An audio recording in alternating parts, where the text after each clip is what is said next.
Let's roll with that. Okay. Okay, so I don't edit my episodes, so let's start with this. So Noted. welcome to episode number 7 of the Mesmerise podcast. We have Steve Jenkins of Democratus. I have pronounced that right, didn't I? To be honest, it's a potato thing. Based on how the conversation to our band name came about,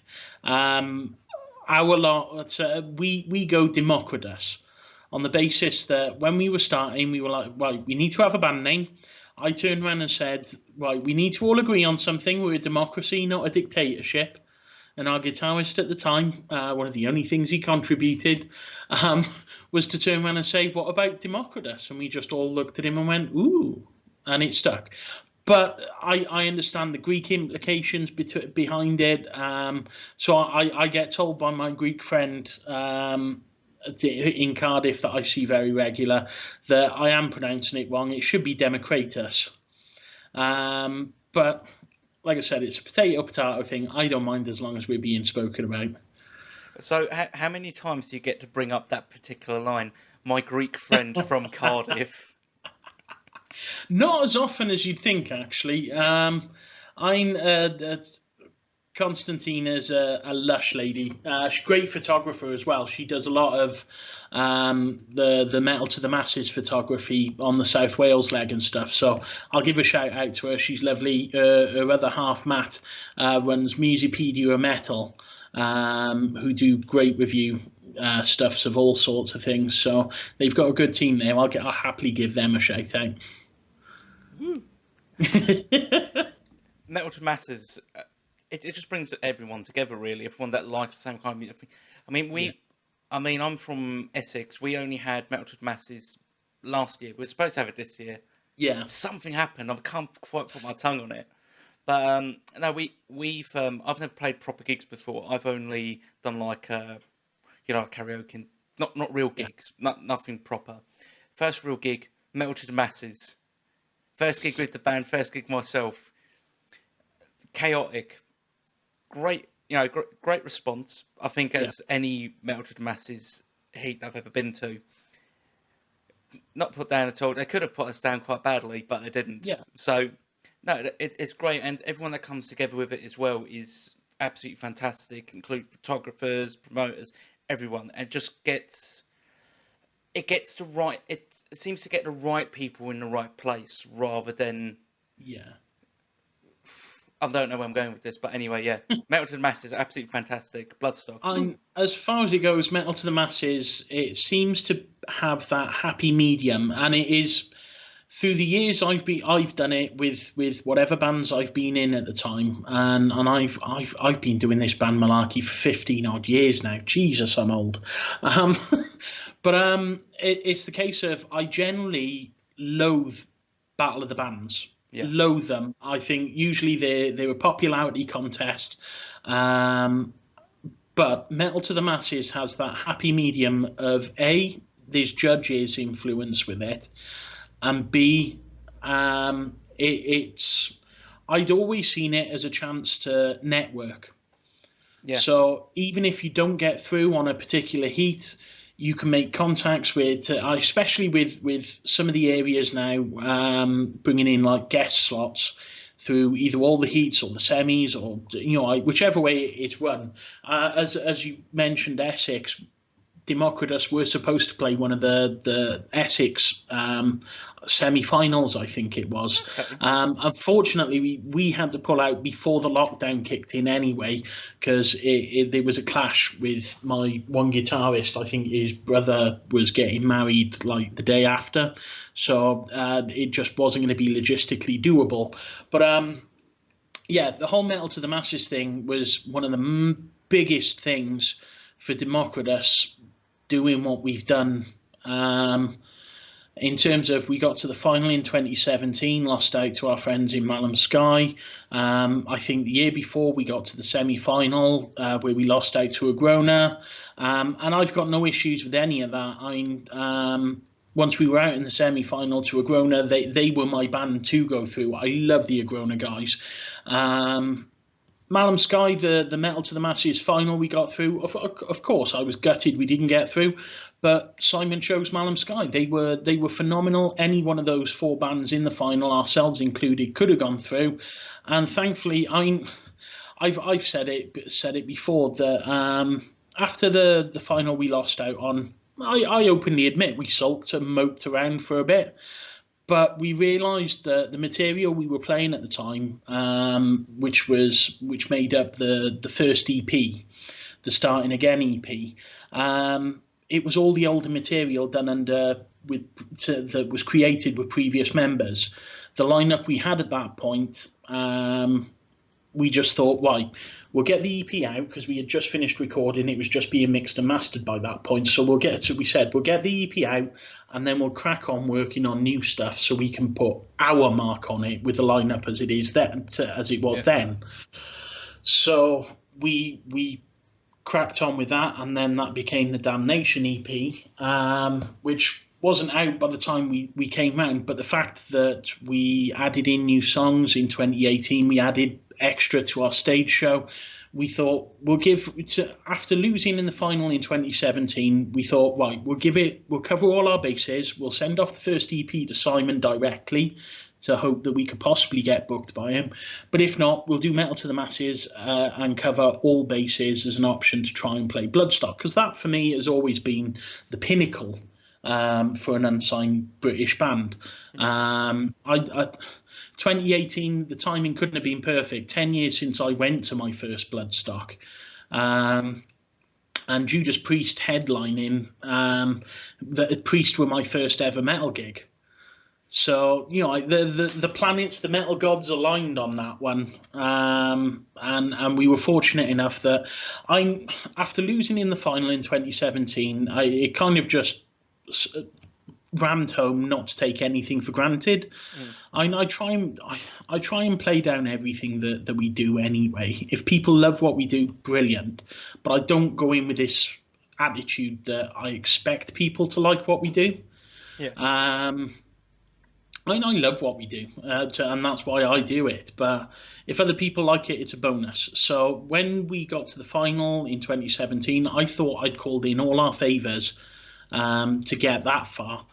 When it came then to doing 2018, and our friends came out again, and more friends came back again then to get us back through to the final in 2018, it was mind-blowing for me. I didn't expect to, like I said, I thought I'd pulled in all my favours the previous year.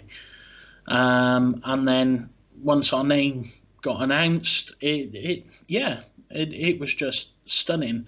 And I think a lot of bands that I'm guessing we're just doing a general thing on Metal to the Masses here right now. Yeah. Yeah. I mean, yeah. I've heard of it. I'm semi-aware of it. I think one of the things that a lot of the bands don't make the most of, as I said, touched on it, is the networking side of things. Yeah.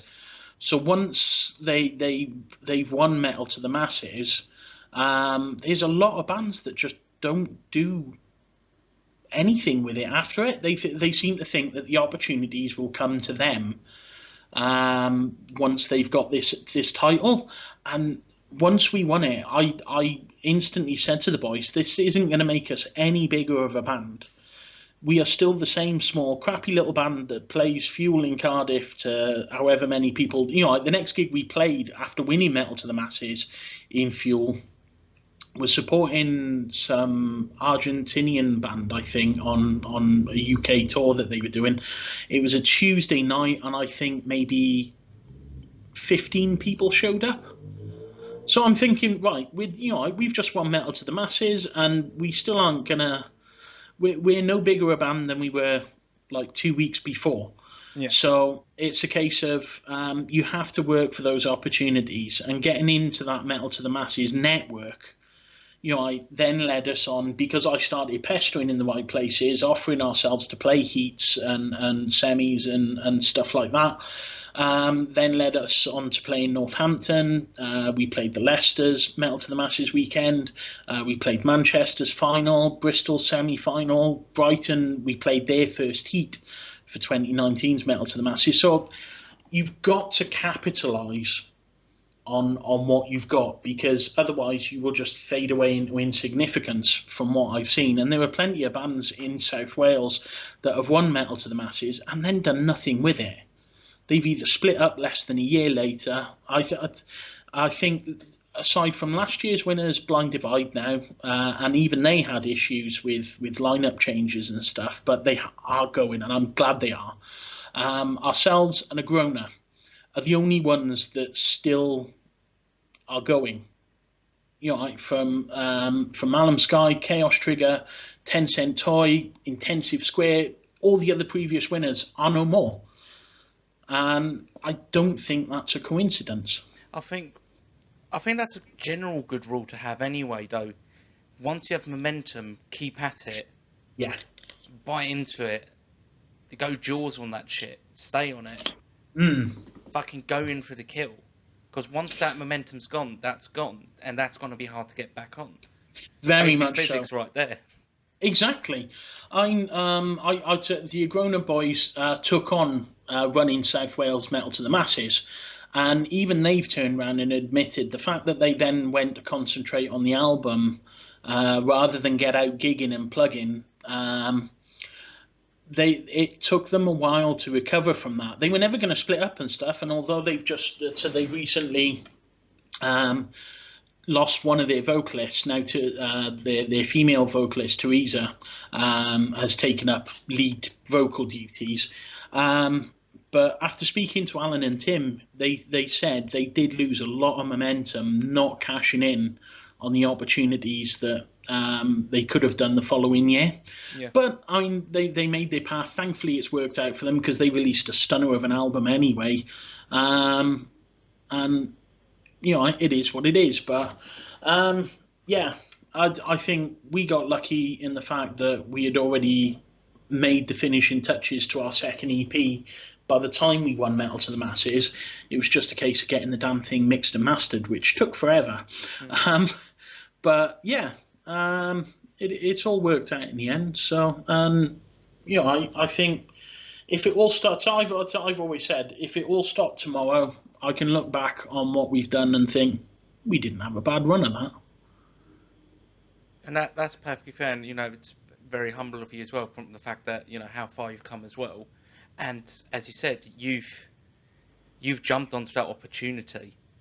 I think a thing that I've noticed quite often with a few bands that have won Metal to the Masses and have played Bloodstock is they've got an EP or a single or a small release, and then they go to Bloodstock and make this big announcement about, oh, look at us, we're going to release this massive album. And A, it's either never going to be released. Yeah. B, the band breaks it up. Well, that goes back onto Group A, I guess. Or it takes them so long to release that record that every piece of momentum that you've had because of that is gone. That's it. By the time it comes around, they get forgotten. We got lucky. We were fortunate in the fact that as soon as we were announced to play Bloodstock, we decided to try and, because I was quite noisy on the Bloodstock Metal Forum 666. So with regards to that then, and we had a couple of friends within the admin team at that point as well. So we decided straight away to kind of, I hate to use the term cash in, but it really did help that we then came up with the idea to design our own exclusive Bloodstock t-shirts. Now we did this off our own back, and that's the one thing Democratus have always done, is we've DIY'd everything. You know, like the EPs were self-recorded, the CDs were self-financed. So when it came to this t-shirt idea, we basically went to our fans on the page and just went, look, guys, we're looking at doing this idea. We know there's going to be more than a few of you at Bloodstock over that weekend. If you were interested in this design, and we had a friend of ours mock up a design that looked fantastic, so we went with it. If you were to trust us and prepay for those T-shirts, as soon as we hit X number for the minimum amounts we can order, we'll then put it in and we'll post it all to you. We had to put in a second run before the start of Bloodstock in that 8-week period between us winning Metal to the Masses and playing Canton Hall, we had to put in 2 runs for 50 T-shirts. That was mind-blowing to me. But it showed the fact that the potential to make the most and take advantage of the opportunities that come your way with it. And it was just so much fun walking around Canton Hall, seeing people that I'd never even met personally before wearing Democratus Bloodstock T-shirts. It was that's the kind of little things that tickle me. But it's cool. It's cool to see stuff like that. Yeah. Especially, as you said, you've been doing bands for so long now that having a bit of return like that feels amazing. It feels incredible. I mean, I'm still. When did I make my band? We've only been gigging for about a year. Yeah. I don't really consider 2018 much of the. This is when we started, like late of it. So it's like So I'm still young. I'm a baby. I'm still, a little sperm in, a testicle, but in comparison, But nicely put. A little bit of humour in there, but anyway. As we've said, the problem I find with a lot of these competitions, as you said, like Battle of the Bands, I hate Battle of the Bands because it's just competition. And people get upset. They get so upset. You said that you were sulking before. And there's people that... I'm obviously not going to name names, obviously, because that's a bit of a douche move. But so many people that didn't get through or thought it was like, these people cheated, blah, blah, blah. It's like, just grow up. You didn't make it. You've got other things. You clearly have other things you can do. I mean, there's other people that you get who are like, I don't want to do music anymore. You can't put that much stock in it. You just can't. No. You create your own opportunities. You're going to fail so many times. There's a book that I've read a few months ago of Frank Zappa, who a lot of people don't know about as much as I'd like him to, but he's a very clever man. Yeah. And the guy has done so much. And even in his book, again, for someone that I deeply, deeply respect, is you're going to fail a lot more than you're going to succeed. That's a fact. You're just going to have to accept that. It's all about the how you get back up. We had our knockbacks in 2016 and 17. We got back up. We thought, right, well, we can do better. And thankfully, the stuff we were working on post 2017's Metal to the Masses, we all immediately clicked on the fact that it was of such a better standard than the first EP was. The first EP was our introduction, but the stuff we were writing immediately after getting it recorded, we just instantly knew was a level above what had gone before it. And I think part of that was down to the chemistry thing, that we had found the right blend of people to create that music with. The fact that our guitarist at the time, our lead guitarist Kerry, had his own studio, so he had the comfort of having those facilities to use as well. So it's a case of it comes down to a lot of chemistry, and it comes down to a lot of the attitude. Me and my boys are all on the same page in terms of our general thing is we just want to see where it goes. We're not expecting to make millions and become the next Metallica, and I say that as I'm not a Metallica fan. But it's a case of we just want to see what opportunities we can make out of this. So, in our time that the lineup has been together, we've been fortunate enough to support the likes of Suffocation, Light the Torch, Psycho Stick, Windrose, and plenty of others. That's what we do it for. And the Metal to the Masses thing, the Northampton final, Vader were headlining. So things like that is what we do it for. It ain't ever going to be for making a career out of it, because we know in this day and age, we aren't pretty enough to be picked up on a band for being a band like that. And to be honest, we've all got our own things to do outside of the music as well. That means, like I said, we're doing this for the sheer love of it. Nothing more, nothing else in it. And all the boys are on the same page with that, which helps a lot. Oh, yeah. Because I've been in bands prior that had basically kind of wanted to do gigs once or twice a month, no further than Newport or Bristol. And that to me was... It frustrated me because for me, I'm a carer to my missus, and my gigs are my break times. Yeah. So I want to be able to go a bit further than Bristol for my break time. But I mean, it is what it is. We work within the constraints and the limits that we have, but we're all happy to do so, which is key. Of course, but we would all like a little bit of those Metallica dollars. Oh God, yeah. We're at that point now that we can at least. That's the one thing I would say. Masses as open that we can comfortably ask for at least petrol costs to be covered.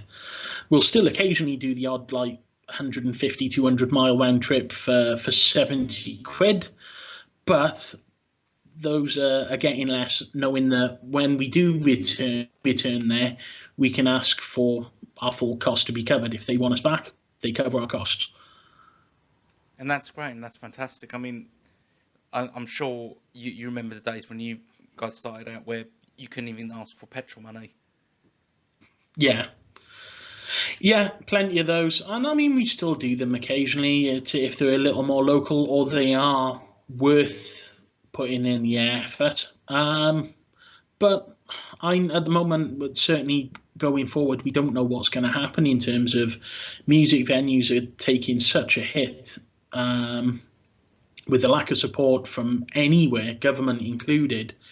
We don't know what the situation's going to be like after this because we don't know how many people are going to return to live gigs straight away.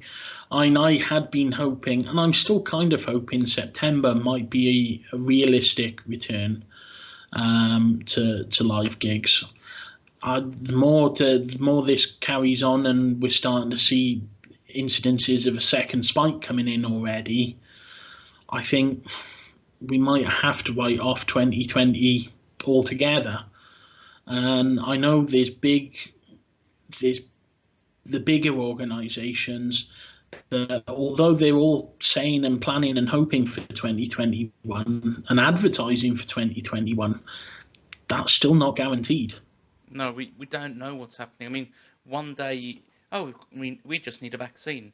Next is, we can just do this. Yeah. Then suddenly, the virus is weakening. You don't know what information is correct anymore at this stage because they're all coming from not authoritarian sources, but they're all from the higher ups. They're from the people that we're supposed to be looking to for answers, and their answers, but no one knows. A lot of the answers seem to be ignoring the science, which is worrying because a lot of people then are following those answers that aren't following the science and wondering why things are going wrong still. I mean, that's the thing I don't get. I'm very low risk, especially from the fact that I've probably had it and so has my partner.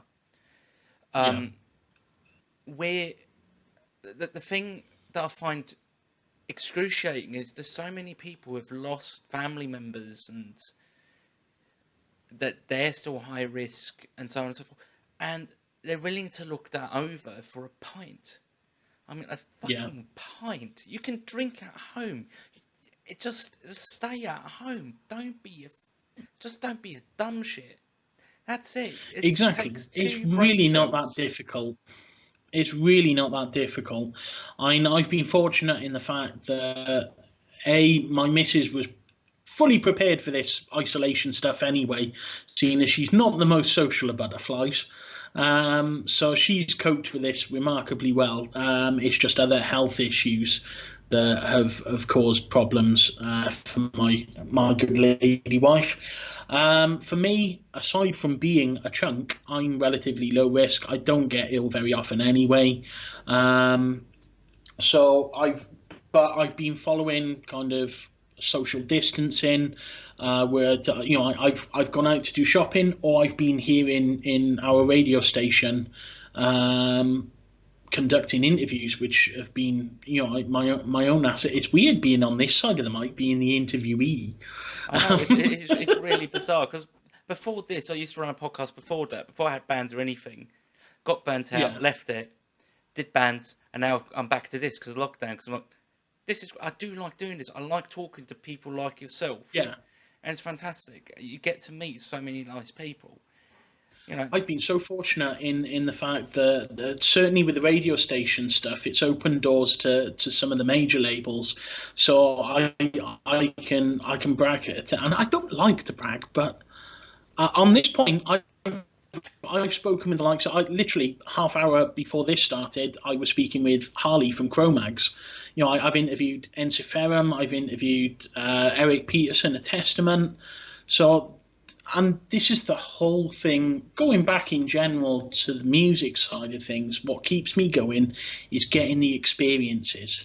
Yeah. Those things that I can turn around, look back, and me and my wife don't have kids yet, but things that I can turn around to future grandkids or future nieces and nephews, bore the shit out of them saying, I supported Light the Torch once. Okay, Grandad, go back to sleep now.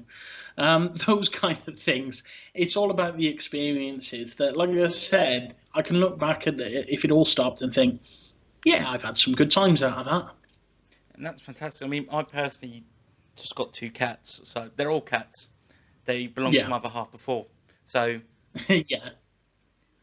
So that they get to listen to my stories and look sick doing it. Yeah, I've got my cat Ratchet, and I've got my gecko Mushu, and they bear the brunt of most of my stories and stuff. So, but as I said, the whole thing.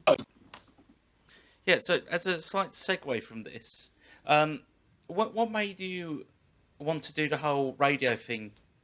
Like, what made you do the whole interview? Well, the radio thing started off about 5 years ago.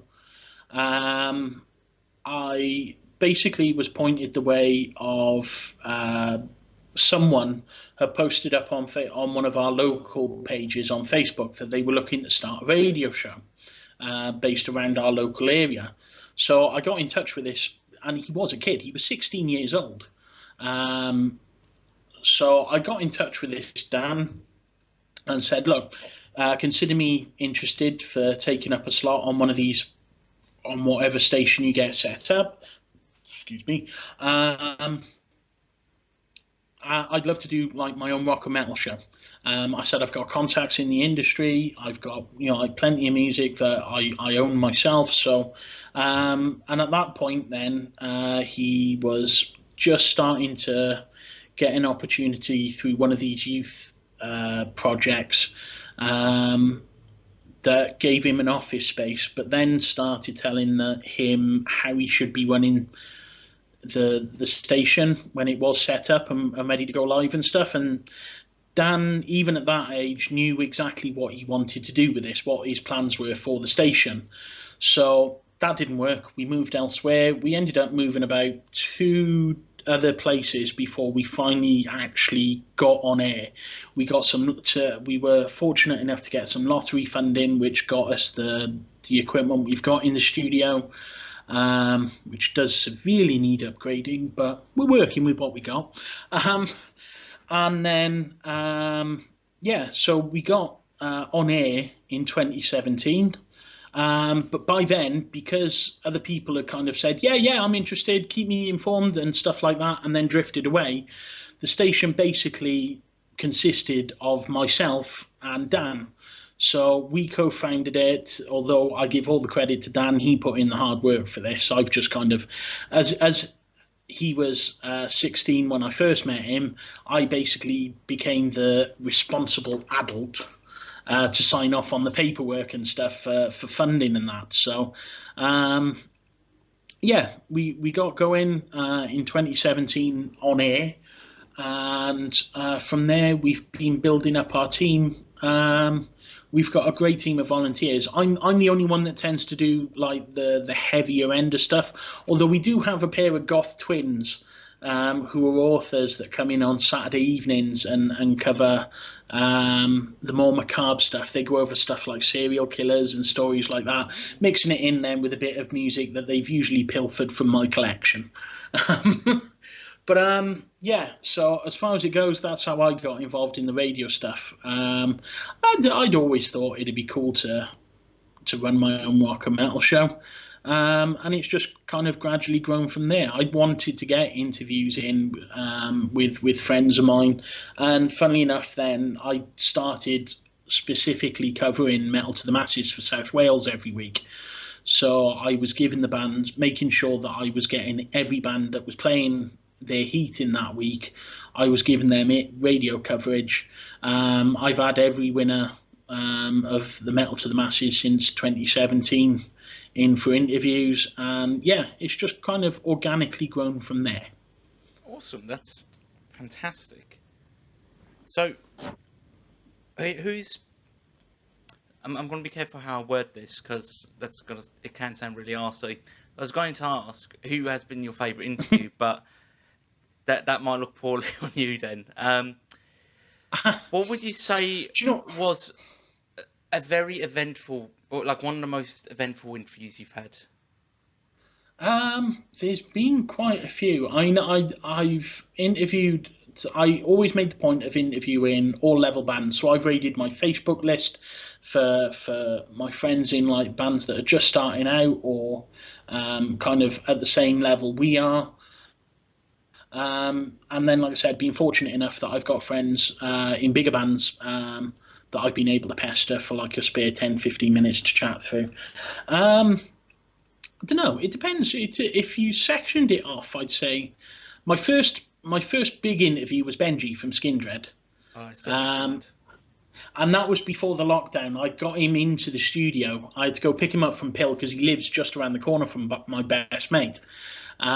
So brought him into the studio, and it was just after they'd announced a gig that they were doing in my hometown, Stadium Rocks gig at Cumbrand Stadium that they were doing in the October.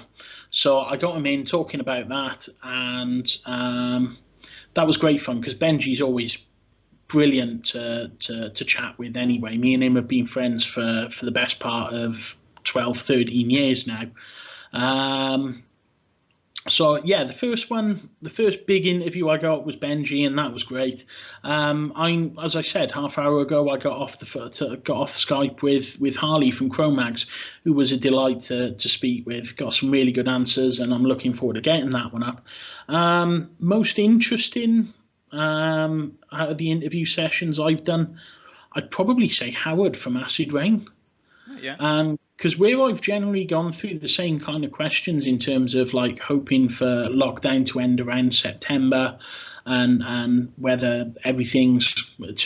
I've generally followed it up with, have you got anything booked before the end of the year, or are you just writing everything off till 2021?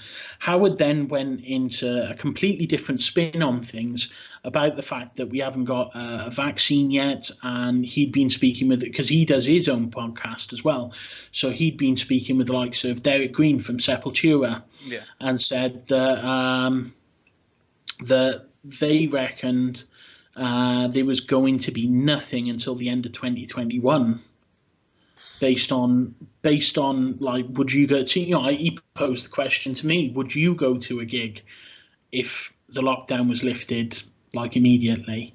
I'm like, no, I'd want I'd want to see the infection rate going down a fair bit more. I'm not that stupid. As much as I want to get a gig and want to be at gigs, It is an odd one, and I think, and I say that as one of the more optimistic people, there's going to be a ton of people around the UK, around the world, in bands as well, that aren't going to want to do anything until the rate is down to zero. Exactly, and it makes sense. I mean, safety makes sense in that regard. You need to be safe with it. So yeah, but I've not had a bad chat with anyone that I've spoken to be honest. There's been a couple I've had to work to get answers out of, but that is as bad as it gets. Most people have been absolutely lovely to deal with. I mean, that is always really odd when you get that, don't you? Where you have someone that you're interviewing, and it's just so, like, you don't know if it just doesn't gel, or you're not asked the right questions, and you're just like, fuck. Yeah. Do you know what? To one of the shortest interviews I've done. I'm not going to mention names because I don't want to. I'm not. Sorry, did you drop out for hello? But sorry, did you drop out for a few seconds? Could you I managed to get less than a 5-minute interview out of him because I just couldn't get him to expand on the answers. So your point. Yeah, you've dropped out for a few seconds there, mate. Hello. Yeah, here. Yeah, we're back. Yeah, we're back. Sorry, dude. Yeah, what was it? That's something fine. about a 5-minute interview. Yeah, one of my friends, I only managed to get like less than a 5-minute interview out of him because trying to get him to expand on answers was just impossible. And I felt bad because, like I said, this was one of my friend's bands. But yeah, just like I said, some you struggle to get an answer out of. But I mean, even the bands, I've generally had pretty good chats with, because there's general things you can cover that you can get a good answer out of, and that's generally my approach to interviews. Is just have that list of basic questions there, but be ready to expand on it if needs be. Yeah, exactly. I mean, that's we. I mean, have you ever had where you've had an interview with your band, and someone's asked a question? So let's say something quite mundane, not mundane, but quite singular, which is, what do the lyrics mean for this song? And it's been asked to the drummer, who couldn't give two fucks what the lyrics are. He likes the vocal melody, that's it. To be honest, I think we've been fortunate enough to not have had any of those kind of interviews yet. I'm in the interviews, for example, we did at Bloodstock. There were a couple of questions that took a bit of thinking about that I wasn't expecting to be asked. But to be honest, for the most part, I think most of us that do this are all pretty much thinking the same things. I mean, if you're interviewing someone that's just releasing a new album, you're going to ask them about their favourite parts of the album, what listeners can expect if it's not been released yet, or if it's just been released, how the reaction has been to it. So there's that general standard that I would assume most people who do what we do are going to ask across the board, which is why I get why so many bands kind of find interviews boring and stuff, because they'll be slated for like a week's worth of interviews and they're all being asked the same question. I make no bones about the fact that what I ask is probably going to be the same as everyone else, but I at least kind of leave it open to, if they give me an answer back that could lead off on a tangent, I'll go with it. Not a problem. You'll jump on, you'll pounce on it. It's like, there we go. That's my little bit. Scrim. I found myself with regards to the interviews, say I did at Bloodstock and stuff. I found myself repeating a lot of what I'd said, and then feeling really guilty about giving these people the same interviews over and over again. But at that point, for me, that whole weekend was just about being grateful for the opportunity. Yeah. So to get that across, at least in more than one interview, at least shows consistency in what I'm saying, which I would hope then fans would see and hear that and think, yeah, he said this across more than one interview. He must mean it then. Yeah, or you could do the same as Venom did back in the good old days and just completely go into random tangents like, oh yeah, our bass player, he's a classical pianist. I've interviewed Tony Dolan, and oh my God, that was one of the most fun interviews I've ever had. That man can chat a glass eye to sleep, but nothing's boring with it either. The stories he's got have been fantastic. Now, you see, everyone I know has managed to speak to Venom. They're a huge inspiration to me. When I first got into metal, I think the first record I bought was Slipknot's All Hope Is Gone, because I found it in Blockbuster. That's how long it's been. You're clearly a bit younger than me if that's the first album you bought. However, the first sort of special record I bought is Black Metal by Venom. It's like a deluxe edition with like all the BBC bits, so on and so forth. Years later, because like nobody knew about Venom, everyone that I went to school with was like, I like Enter Shikari and was it? No, not Alex is on Fire. Well, Ask Alexandria. That's it. Completely different bands. Stuff like that. Oh, yeah, but it'd be really cool if more like Venom's like, oh, that's really old. That's horrible. And like years later, I was like, oh, I get to see Venom Inc. And this guy in America, he runs he has his own radio show in Nebraska. I hope I got the right place. And he's got such a huge collection of like metal merch, mainly Venom stuff, Venom, Slayer, so on and so forth. And it's got like 5 copies of the same record, but they're all like different versions. Like, oh, this is a Japanese release, and all that shit. I'm like, fuck, dude, this is insane. I'd love to be one of those kind of collectors, but A, I've never got the money, and B, I've never got anywhere enough of my own space to put it all. It's being in a band, man. Which is why I tend to keep most of my music collection digitally. Well, that's the thing. Being in a band is so expensive. Yeah, this is again why I know I'd never be in a career making band. Because I will never have the initial outlay you need to put in to get any of that back, if that makes sense. Yeah. So, you've got to have that to get an album going. And like I said, we've done everything up until this point, DIY'd it. But you've got to have, if you're going to go through like PR companies or management to get those gigs and stuff, booking agents and stuff like that, that's thousands upon thousands of pounds you've got to have put away for at least the best part of a year, 2 years to do an album cycle of stuff. And there's a ton of us bands that just are never going to be in that position to do it.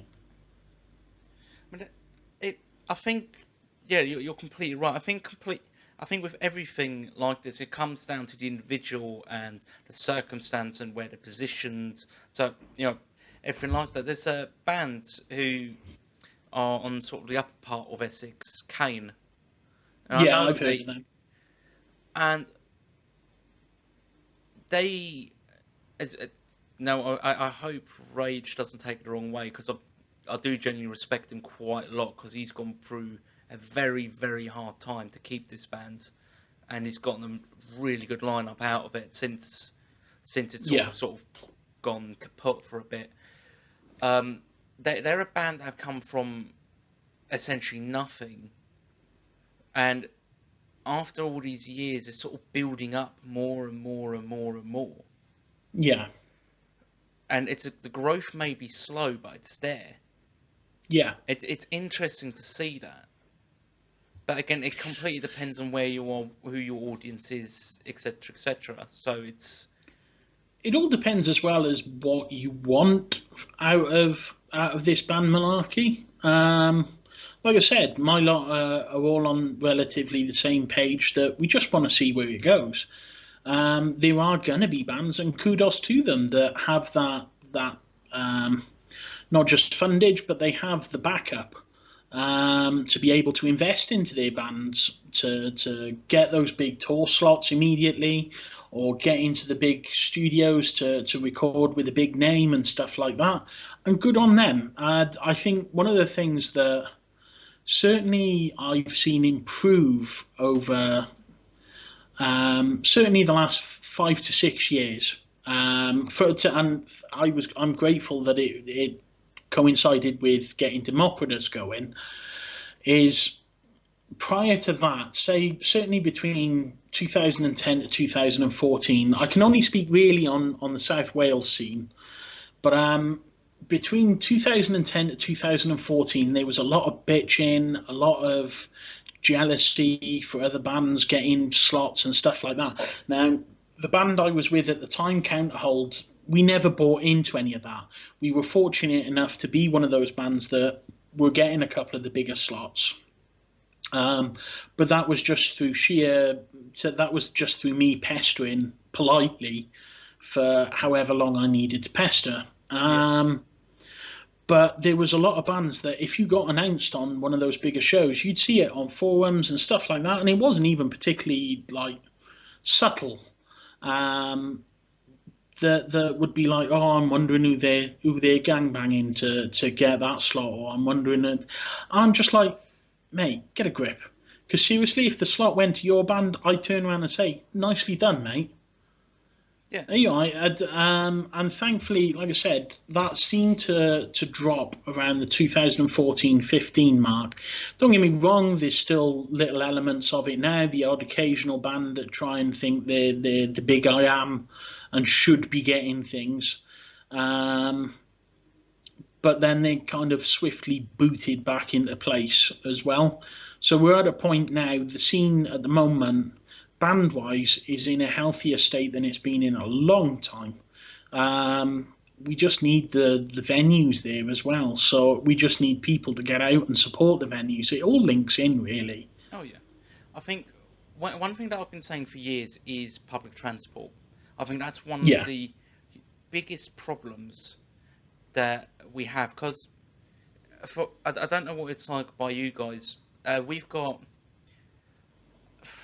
about 3 main venues where we're at. Yeah. And the buses stop at about 9-10 o'clock.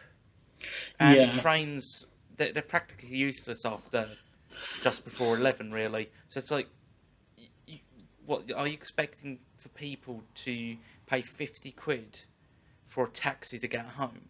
You can't expect people to do that and to keep South Wales going.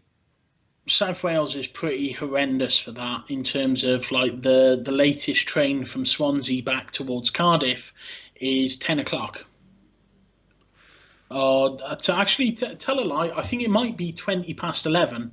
But obviously, if you've taken up and we've done it,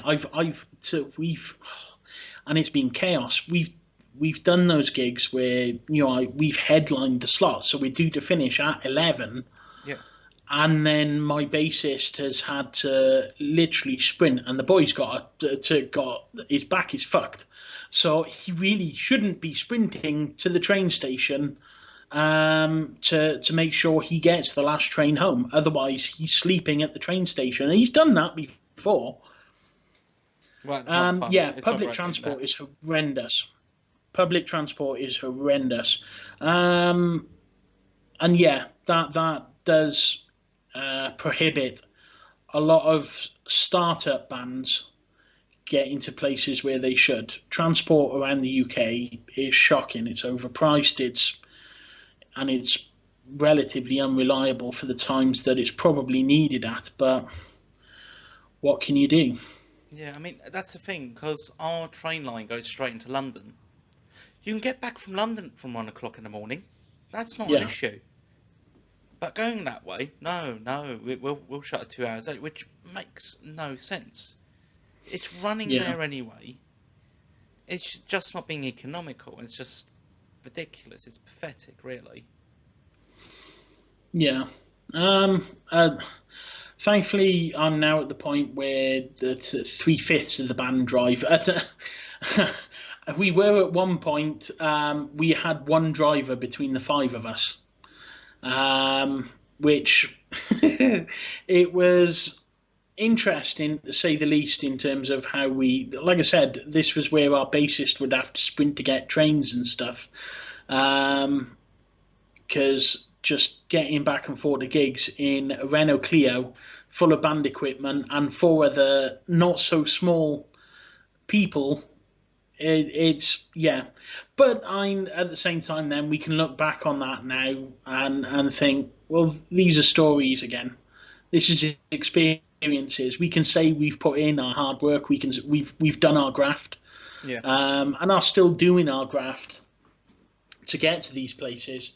So yeah, there's fun to be had with it, but it's not something I want to continue doing if possible. Yeah, it's something that's like, oh, that's a great story now and again. But then if it's like 90% of just things going wrong, it stops being fun. Well, that's it. My old band. We had a gig up in Preston. Drove 5 hours to get up there. Nearly crashed getting up there because someone decided to swerve into our bassist car. Did the gig for 50 quid. Came back, nearly crashed again because our guitarist in the other car nearly fell asleep at 3 o'clock in the morning. So we had to pull over for an hour, and yeah, for 50 quid, it wasn't worth it. No. But it's that old adage. You take 5 grand's worth of equipment into a 500 quid car for a 50 quid gig. It very rarely adds up. But again, brings me back to the point. That's not why we do it. Yeah. The argument is really that we shouldn't have free gigs. Yeah. I think that it's undercutting. That's what it is. It's undercutting the artist. So yeah, you get all these pubs that pay out, the cover bands, etc., etc. But then everyone thinks, oh, it's meant to be for free. It's giving that illusion, a disillusion, really, more than anything. I think that's a bit more fitting for this. It's unnecessary. It doesn't need to be had. That's it. People would rather spend 30 to 50 quid on beer than 25 to 45 quid on beer and a £5 on a gig ticket. I don't know how that maths adds up, especially as I'm generally someone that doesn't drink when they go out anyway. Yeah. So I don't get the whole thinking behind it, because you're still, in essence, spending the same amount of money to that venue. You are, because they're inflating the drink prices ever so slightly to accommodate that loss. I don't think people want to think about things like that. That's a little more, trying to think of the word. It's a little more counterproductive to what the essence of drinking is anyway, which is forget and not give a shit about anything. Yeah. So it's an ongoing battle, and like I said, I think it's something that's going to become even more stark when the pubs reopen and are allowed to put live music on again. I hope, but I'm not entirely confident that people will rush out to support what's going to be available. I really, really hope there is that influx, and I know there's plenty of my friends that are like, oh my God, I need to get to a gig. But I wonder if those of my friends are in the minority that think like that. I think no matter what happens at the moment, I think in the current climate, everything that's happening, I think we're in the middle of a cataclysm where a lot of things will change, either for better or for worse, which no one can predict, because we've never been in this position. At the moment, we just don't know. At the moment, we just don't know. I think we just need to ride the wave and just go on with it. I think there's no need to be completely pessimistic about it, but there's also no point in being wishwards. I think it is one of those situations where just sit in the middle. Don't be, depressy spaghetti about it. Just ride the wave. Again, I think it's going to work in favour of bands like ourselves because we don't go into this expecting anything. So we go to every gig expecting to play to no one.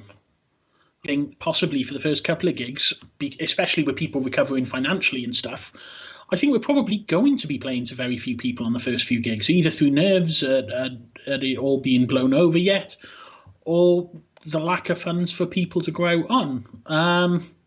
I've always gone into every gig basically with. I've always gone into a gig thinking I'm playing Wembley. I will play the same way to 4 people, and that is my record low. I'll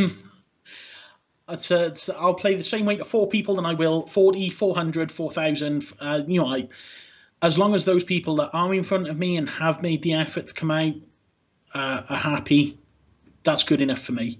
Because you never know, in a crowd of 4 to 10 people, there might be that one person that actually knows someone on a record label that could pass your name on and stuff like that. You never know.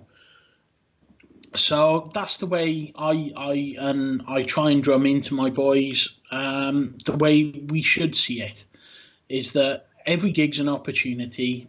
There's going to be a few that the opportunities don't arise, but you've got to at least think there could be.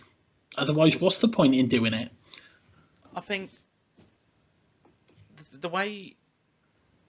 No, this is probably the way only I see it, and probably only a handful of others, but it's... If it's something you like to do, fantastic. You have several different kinds. You've got like 3 kinds of musicians. You've got the hobby musician, you've got the guys who love doing it, but they're also being realistic, and then you've got the guys who are like, I'm going to be a rock star. Yeah. The guys in the middle are the ones you want to be paying attention to. Those are the ones that you want to be following. Those are the ones that if you're looking to be in a band, you want to be with those people. Don't go after someone who's like, oh yeah, I know everything. They don't know everything because they're not at that level. Not even the big guys know. Lars Ulrich doesn't know everything, and he even admits that. Which, big respect to him. But I think I'm trying to remember the point I was trying to make. Actually, I went into a bit of a tangent, but I think you can do it as a hobbyist if you just want to play gigs every few weekends or so. Fantastic, there's nothing wrong with that. But if you do want to, and there's nothing wrong with wanting to make a living out of it either. But you can't put all of your eggs in. You got to be clever. I think you can put all your eggs in a basket if that's your strategy and you think it's going to work. If your gut tells you that works, do it completely. It's best to live your life with as little regret as possible. You are going to have regrets. You are going to be doing things that you didn't, you wish you would have done, or so on and so forth. But if you spend 10 years in a band, it's like, okay, it's failed because, I've been not good enough, there's not enough money, we're in the wrong place, so on and so forth. Fine. You've done it, though. You've done the thing you wanted to do. You've tried. I think most of those bands that have gone on to better things, I think punters can sniff out what is genuine, what comes across as like, these guys are really good at what they do, but they're really into what they do as well. People can sniff out bullshit at 100 paces. People can tell, and I think, with the exception of maybe like the sleazy glam rock bands, because that is their image, kind of, to portray what would be the stereotypical rock star anyway. I think for most of the bands and most other genres, you have to have that element of authenticity. Is the word I'm thinking of, so that people know that you're not just there kind of because you think it's going to make you money, because you think that they can take advantage of the things that are supposed to come with it. So, I think being authentic whatever size band that you're in, can buy you a lot of time. It can buy you a lot of opportunities that money necessarily doesn't need to be thrown at. I've been fortunate, like I said, to have played a couple of big gigs with big bands. One of the Light the Torch one, Howard Jones's current band, and Howard is God to me. So this was top tier kind of opportunity for me when we played with them last year. I went to, as soon as I got a heads up, because I'd gone to see them at the start of April when they were supporting In Flames in Bristol, and I was wearing my Devly No t-shirt, and the guy at the merch desk turned around and gave me the heads up because he liked my t-shirt and said, they're coming back for a headline run at the end of the month. I'm like, really? Kind of took it with an air of kind of, I'll wait and see what happens with it. Cynicism. But needless to say, literally the day after the Bristol gig within Flames, they announced this 4-day headline run, including coming back to Bristol. So Merch Guy was as good as his word on that. So with that, I decided I would basically go the direct through. As soon as the event page went out, who the promoter was, and sent them an email. Then noticed on their Facebook page they had a phone number. So I literally called them up. I went old school as shit on this, called them up and just said, look, I've sent you a message saying that my band would love the opportunity to open for Light the Torch, if it's at all possible. And if it isn't, just tell me to bugger off. That's not a problem. But if it's at all possible, is there any other way I can kind of send details over to you and see what happens? So I didn't get told to get bugger off. I literally was given the person I spoke to's direct email and said, send all your bump over to me and I will see what I can do. I'm just sorting out the supports because they are looking at local supports. So I'm like, fine. 5 minutes later, everything was sent over, and it's a case of, I've kind of forgotten where I was going with this myself now. But it's one of those that's it. The genuine, the authenticity with it. I did that because I'm a fan of the band that I wanted to support. So it's the case of when I contacted the promoter, they could see that I was genuinely excited at the possibility of supporting them. Yeah. And that earned me that's what I'm thinking, earned me and earned my band the slot to open up for Light the Torch. And as it happened, I found out later that on the night of the gig, because I got speaking to the Josh, I think is the bassist of the band. I'm shite with names, but basically got speaking to the bassist, and he turned around and said they handpicked all the support for each of their 4 dates for that. So my friends in Volgo opened up the Stoke date on that, so I was chuffed for them that they got that slot. But it's that kind of thing that we were handpicked because I was enthusiastic and authentic enough to show that, I'm not just going, oh yeah, we should support them, and thinking nothing of it. I'm being genuine with my intentions here. I want to support them. I would be honoured to support them, and I think that's what kind of worked in our favour for it. I don't think there's enough bands that literally just turn around and say, we want to do this. Yeah. I don't know whether it's some kind of unspoken rule that you're not supposed to. It's like the whole adage of not wearing your own band's merch. Balls to that. I'm proud of what I do with my band, and if other people want to jump on board, then brilliant. They're more than welcome. And I think, again, that's the authenticity of it. I'm proud of what my band have achieved. I'm proud of what I've done for my band. I don't take any of it for granted, and I hope that comes across. It hasn't always, and I've fallen out with people over the years that maybe think I've got some ulterior motive to doing what I do the way I do it. But that's their loss. That's not mine.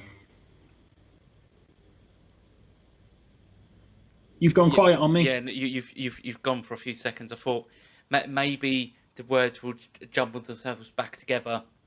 What was it, like the last sentence you said? Sorry, you've dropped out for a moment. Ah, bollocks! As you dropped out completely now. It's I can hear you now. Yeah, again. There we go. Yeah, cool. Be back on. Yeah, I can hear you. Yeah, I don't know what it is. I think it's just okay.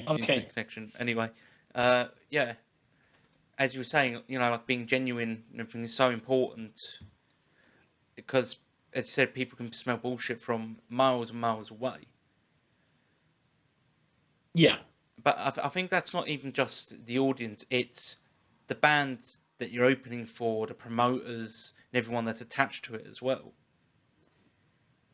I think, yeah, because that's the one thing I'll be proud of is our interactions with promoters. I'll call out the bad ones, not a problem. I have done, and I've lost slots or potential slots with promoters because I've called them out on their bad practice. But at the same time, the promoters that I have worked with, I've made sure that kind of they've enjoyed what we do, and that we've done what we've needed to. And one of these things I think doesn't work in bands' favours is when they try and oversell themselves. I was asked when we got the Suffocation gig, when Democratus opened for Suffocation in 2017, I was asked by the promoter how many tickets we could sell. Now, I could have gone overboard and just said, oh, yeah, we can sell 40, 50, 60 tickets, not a problem. I didn't, because I knew that, A, we were late additions to the lineup, and B, at that point, we hadn't played Bristol very much, so I knew we didn't have that much of a pull with it. So I said probably around 25. We got the slot, and we sold 23 tickets. So we didn't overshoot ourselves. When my old band Counterhold opened for Sepultura, that was with 2 months notice. So, and I knew I could pull in some favours from around that. So when we were asked how many tickets we could sell, I said 40 plus. We sold 48. So again, it's that authenticity of being able to know what you can and can't do as well. There's no point overselling yourself, knowing full well it may never lead you to get another slot if you over exaggerate what you can do. Exactly. I mean, no, you're completely right with that, because that's the thing. All the promoter's trying to do is to get a grasp of how many people can get through the door and whether it's even going to be worth opening the doors in the first place. Because in the day, all they're doing is they're putting the money into this. They're the ones holding it. They're the ones putting the gig on for you. You're not paying anything to be there. They're taking the risk to take you in. That's something that a lot of bands need to get their thumb out of their arse, basically, and just acknowledge that, because we're all in this together. Funny enough, that Sepultura gig I mentioned, 2011, the promoter paid us 30 quid, which was 30 quid more than I expected, knowing that because they had to change venue with like 2 weeks notice, it got moved from Cardiff to Pontypridd. Because he then had to change all the remaining ticket locations and all the posters and stuff like that, he paid us 30 quid knowing full well he'd actually lost $1,000 on that night. Fucking hell. But again, because we had done our bit and I'd sold the number of tickets that I'd said we would, he was grateful for that, and that's what it is. It's about building up a reputation that is solid. that's based on truth. Like I said, everyone can smell bullshit if it's strong enough. So you've got to make sure that those people you deal with have the least amount of bullshit to sniff around you. I think that, no, you're completely right with that, and I'm glad you brought it up like that, because I think a lot of promoters or event runners, whatever they want to call themselves and what position they want to put themselves in, there's a lot of good ones, and there are a lot of bad ones. However, with the good ones, you can see them from a mile away, and a lot of the time, a lot of them want to give you petrol. They want to give you they want to pay you properly. They do. Yeah. They genuinely do, and you can see it in their eyes how much it breaks their heart sometimes that it can only give you like a tenner for the night, and you're fine. Like, you have no problem with doing it because your expectations. I'm getting a tenner more than I was expecting, and I'm grateful for that. But they feel. Sorry, cat.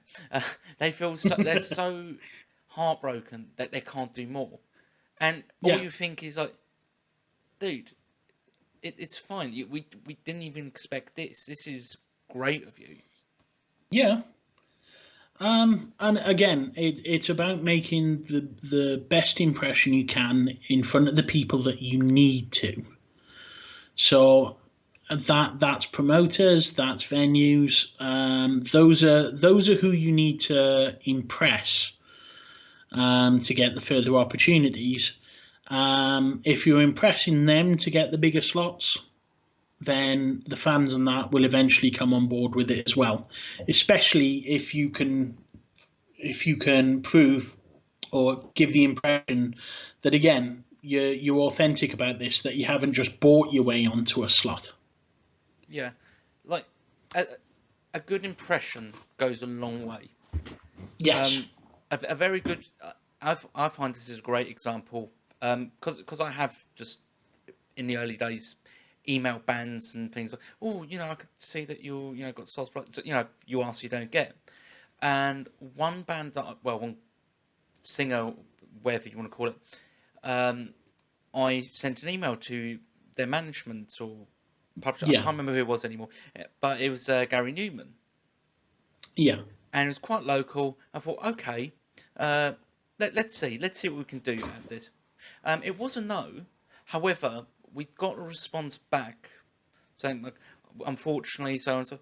And I thought, cool. I got a response. Yeah. And it was very, very polite. It could have been a template, whatever, but they took the time to respond, and I have a great amount of respect for that. That's it. I'm perfectly fine with being told, and there's been plenty of gigs that I've gone to try and get on the lineup of, to be told that they've either gone with someone else or they've decided not to have local support on there. I'm appreciative, and I will also make sure that I then send back the reply saying, thank you for taking the time to respond to me. Manners, I think, is something that goes a hell of a long way in this industry, because it is based around, a lot of the music industry is based around trust. So, I mean, there's so much emphasis placed on like getting contracts for gigs and stuff to make sure that you get signed and stuff like that, get paid and stuff like that. Now, ideally, yeah, and it's something I probably should properly look into for my lot. But at the level that we're playing at, there's still so much based around trust. Yeah. So it's a case of you've got to do what you've got to do, and trust that who you're working alongside, and that can even extend to the people you're in the band with.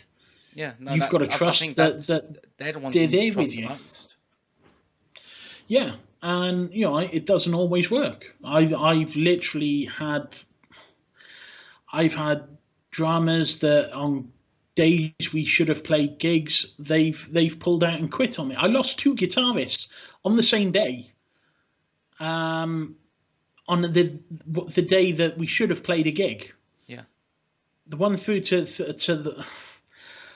the one kind of got pissed off at something that I didn't even realise I'd pissed him off with, and had he just told me, I'd have apologised for it and rectified it. And then the other one just threw his toys out of the pram, having a go at me because I'd not been able to sort out this issue that I didn't know I had. And the way that the parting shot was given to me, certainly by that second guitarist, has stayed with me, because I'm just like, it made me realise that I still need to have that level of sin. It's taken years to drum into me, because I used to be quite naive. I used to be quite kind of laid back and just not give a damn, but I used to let things not bother me more than they probably should have. And it led to rumours and certain things being said that weren't necessarily true. Now I've got that level of, as I said, cynicism back with things, that I can sniff it out and I can nip it in the bud. I think one thing that's extremely important, and that's, if you're a huge band, if you're a small one, communication. Yeah. Communication is so important. If someone's upset about something, tell them. That's something I've always said to people in this band. I think I've said it in every band I've been in, is if I've said something to upset you, tell me. If there's something you're uncomfortable with, tell me. If there's something wrong in your life and we need to work around it, or you just need some time, tell me. Yeah. I'm not doing it because it's because I've seen. I mean, this is more a normal work environment, but there's so many shit managers. There's so many shit jobs. There's no transparency. And I always said to myself, because the bands I'm in, I run them. Yeah. Oh, that sounded really aggressive. Let me rephrase that. It sounds really dictatorial. I run them. I'm generally the band leader. Now, that doesn't mean there's no democracy or anything of the sorts. There is. Everyone has a vote. Everyone gets to do what they want. There's certain pushes that I make because I generally just do a lot of the work. It's not that the others aren't doing the work. It's I better deter from that, because now I'm starting to sound like I'm a complete control freak. But mate, I'm in exactly the same place. I'm generally kind of take the lead, partially because even with my first proper band, that I then spent 8 years in, I was 3 gigs ahead of anything that the rest of that band had done. So I had my first couple of contacts to get like the first Newport gig. So that instantly just bumped me up to taking the lead on most things. Yeah, I know exactly where you're coming from on that, man. It's always been the same for me. I mean, it has to be. There is always someone who's a bit more dominant. That's just it. It's just human nature. It's funny how a lot of human nature can be compared to BDSM. Yeah. It's basic psychology. It's hilarious, really. The problem is I'm going to go back to the previous point I was trying to make, because I'm starting to move different ways and it's not making sense anymore. But no, communication is so important, because there's different personalities. It's almost like you're married. The problem is the people that can fuck you up the most are the people who are closest to you. Yeah. I mean, you're like, everyone wants to be friends, but we're musicians. We're sensitive little fucks.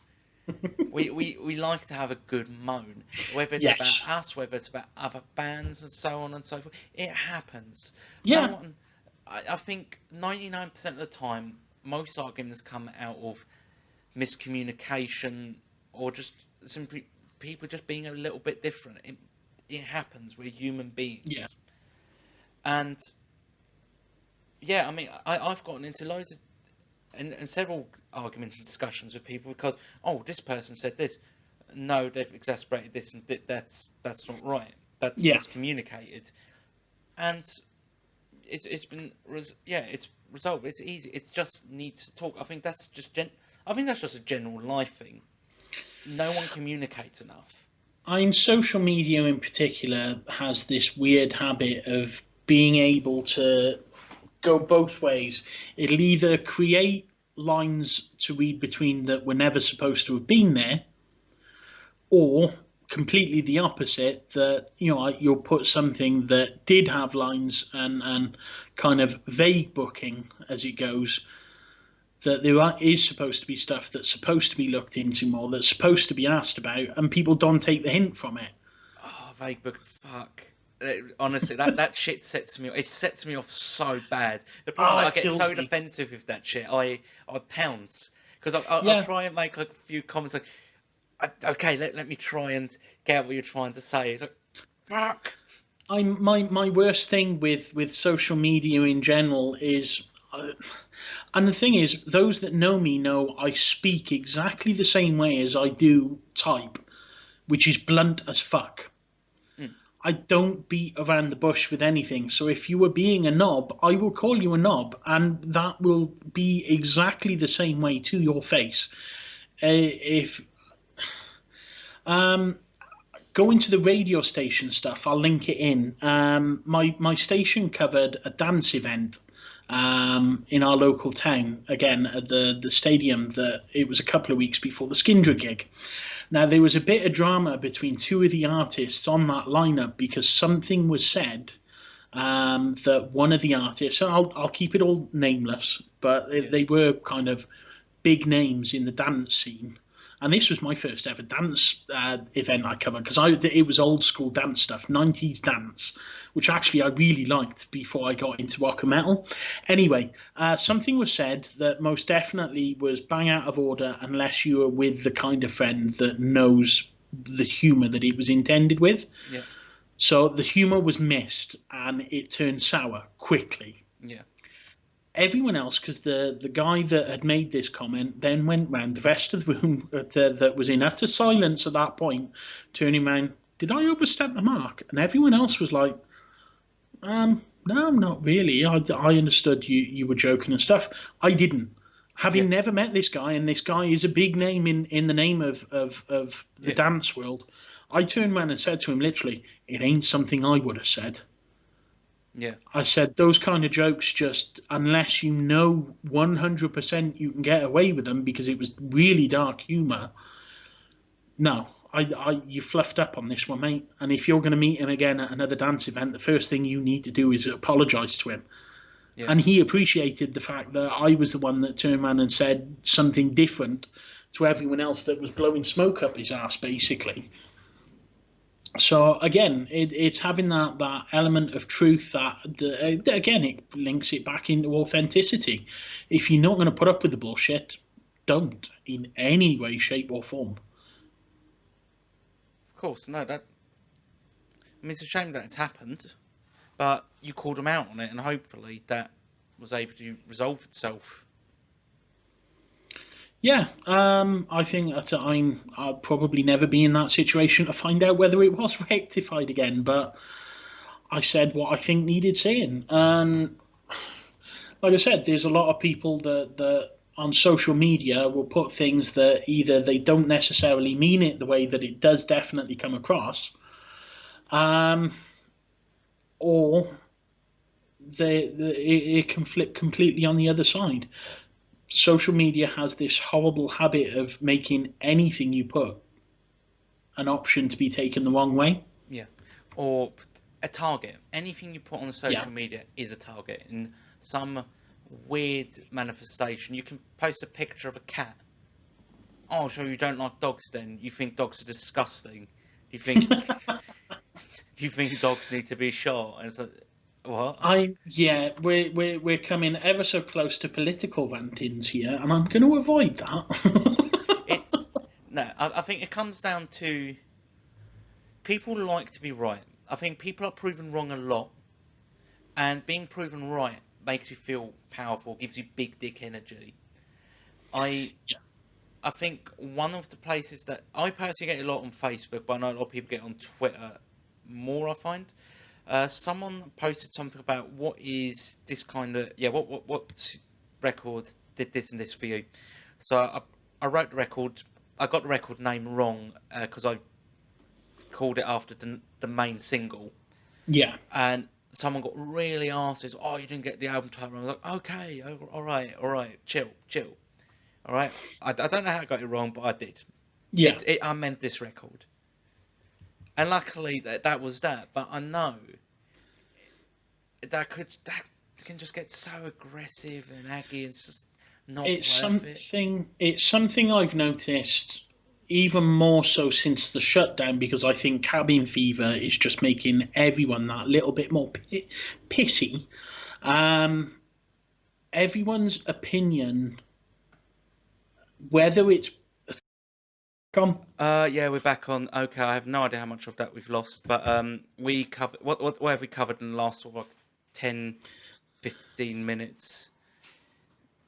I think it was more to do with like being able to self-criticize yourself. I think there's a lot of people that don't have that or refuse to use that ability to self-criticize. Instead, they use it to criticize others. Yeah. So I think I try and personally, I'm my own worst critic, closely followed by my wife. And if she says there's something I've missed, then I might grumble and moan a bit for it, but she's usually right. So it's a case of, I think social media and that has given people the opportunity to mask the ability to self-criticize, if that makes sense. Yeah, so a filter, essentially. You are being provided with a filter that no one's going to criticize or remove in any capacity. I mean, that's why I respect all of these YouTubers and not Instagrammers, not followers. Fuck, I wish English was my first language. Fuck's sake. Influencers, that's what I'm thinking of. Yeah. I've noticed a lot more of them are saying things like, "Oh, you know that video that you saw of me playing guitar really, really nicely? Yeah, that was like 50 takes." Yeah. And I'm glad they're doing that. Like I'm more comfortable in my own egocentrum to post things like covers and shit like that, because I've always thought, oh, they're so good. I can't post that. I'm nowhere near that good. That's 50 takes that I'm not seeing. That's creating that vacuum of self-doubt. Yeah. You don't see the practice, you don't see anything else. You just think, oh, they're just amazing. I think, like I said, so social media has masked that ability to be humble.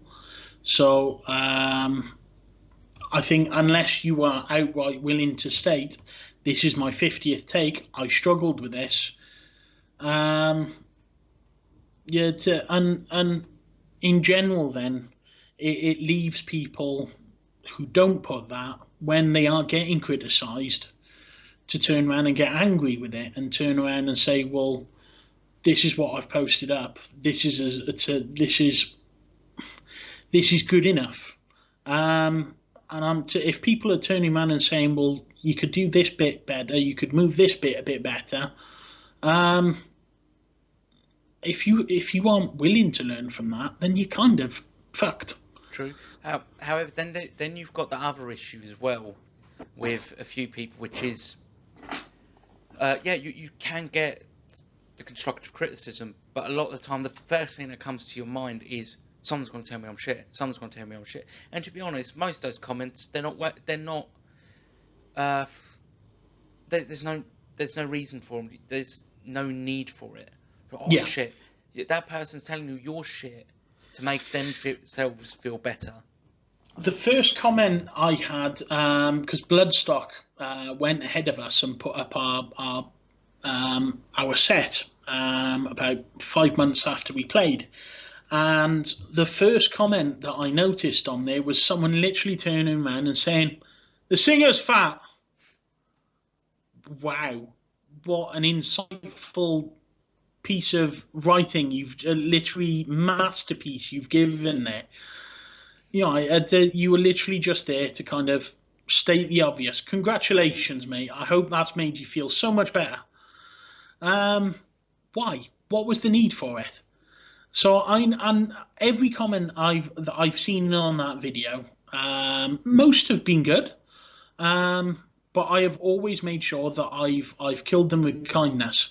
Yeah. So when that first comment came in, I replied with the 1,000+ people that were in that tent watching us weren't bothered about the size of me when I was playing, and left it at that. Got nothing back off him, so he can carry on trolling. Someone else had noticed that Zach's, our drummer's triplets, were a little off on the start of Creator of Poverty, our opening song. Now, at that point, we already knew the sound tech was still sorting out a couple of issues as we were playing along, just to make sure that the levels were all right. So Zach couldn't hear himself. So we pointed this out, and the response then that we got back from that was, okay, that's cool. Because I pointed out that if you listen in like 2 to 3 minutes into the track, they even out then, because he can hear himself and it noticeably improves. It's like, gee, but thanks, G. It's a case of exactly. But I just think if they've taken the time to at least have a listen and notice whatever crap they've wanted to notice about it, so they can feel validated, fine. They've still given us a view. They've still given, that video of our entire set stands at 5,700 views, which I believe is the most views, certainly of that year, of any of the New Blood bands. And that's absolutely fantastic. And I'm sure less than 1,000 of them are mine. No, at least some of them are bots. That you can feel good about that. But I like to think that if I ever get to that stage, I feel like any shit comment is just gonna be, my reply is just gonna be Freebird or play Wonderwall. Oh, you've disappeared again. Fuck, I'm not doing well today, am I? Yeah. I'm okay. Have you... Yeah, we still. Have you got now? Yeah, I think I've got you. Bonsoir. Have we changed language settings? Yeah, you got me now. All right, sweet. Yeah, we got you. Okay. Yeah, no, I'm Sorry, getting you. You were saying then. Yeah, I was just saying. Like, I like to think that if we ever get to the stage where we're getting, lots of shit comments, my response is either going to be something like Freebird or play Wonderwall. Just heckle them back. Yeah. The thing is, I think it's a case of, as I've said, I genuinely go into these things expecting no one to like us, no one to be there, and if they do, it's a bonus. So that served me up to this point and has got me the opportunities it has. So I think the way I'm doing it at least seems to be working for me. So I'm not gonna change it radically until I need to otherwise. Until the facts come in and the science tells me I need to think differently, I will leave it to that. Cool. So in this regard, what you've gone again on me, mate? Oh, have I? Have I gone? Am I still here? No, you're back. You're back. Yeah, sweet. Here we go. Sweet, I'm back with vengeance and a sweet tooth, and I'm all out of vengeance. But yeah. So with the band, what are your goals? What is the band's target at the moment? Like, what are you guys looking at doing? Like, are you thinking of more recording, more gigs, which is everyone's plan at the moment? Well, yeah. As it goes gig-wise, we're still slated in to play, I think it's September 24th, with Sodomized Cadaver, Sepulchre, and a couple of other of our friends at Fuel in Cardiff. there are a few other gigs lined up before the end of the year that we're hoping we won't have to reschedule. But basically, as soon as lockdown is lifted, the main aim is we are going to start finishing off writing for the album. We're about 7 tracks deep into it. I think 4 or 5 of them we already play live. But the aim is to look at getting the album done. We've got 2 EPs out. They've done us well to this point. But yeah, the main emphasis is getting the songwriting done so we can get maybe 15 tracks, which I think, like I said, we're about 7 or 8 songs into it. Thankfully, we've got that point where both our lead guitarist Rich and our drummer Zach are both producers. So they've got their own studio setups and stuff that we can at least send demos over to each other, and we have been through this lockdown. So there's stuff incoming. I've been able to use the studio to record rough vocals as well. So we've been winging over ideas to settle in properly. And yeah, album is the next port of call recording wise, and then we'll do whatever gigs come our way in between. Awesome sauce, man. So, with this, because we're almost reaching the 2-hour mark, and I don't want to oversaturate the show, is there anything else that you wanted to bring forth, or point out to anyone, any shout outs or anything of the sorts? I just want to thank everyone that has come along for the ride, however long you've been involved with it, whether it be from our first gig, from my first gig back 15 years ago. I've still got friends of mine that check in and keep in touch, whether they've whether they're still around to come see us and that. To anyone that's ever taken the time to see us, speak with me, give me advice, tell me I'm shit. I'm genuinely just grateful that people have taken any time out to listen to my wafflings. And if you're staying on board for the ride, then I hope you enjoy what we've got planned, because there is a lot planned. Because as I've always said, we just want to see where this goes. Wonderful. And yeah, thank you so much for being on the show, Steve. I really appreciate it, and hopefully one day, get to see you guys play either Bloodstock or on one of our many journeys. Definitely, man. Yeah. There will be a beer in it as well, I'm sure. Oh, fantastic! And again, this is. Have you got it? Yeah, I think I've got it as episode 7 of the Mesmerise podcast.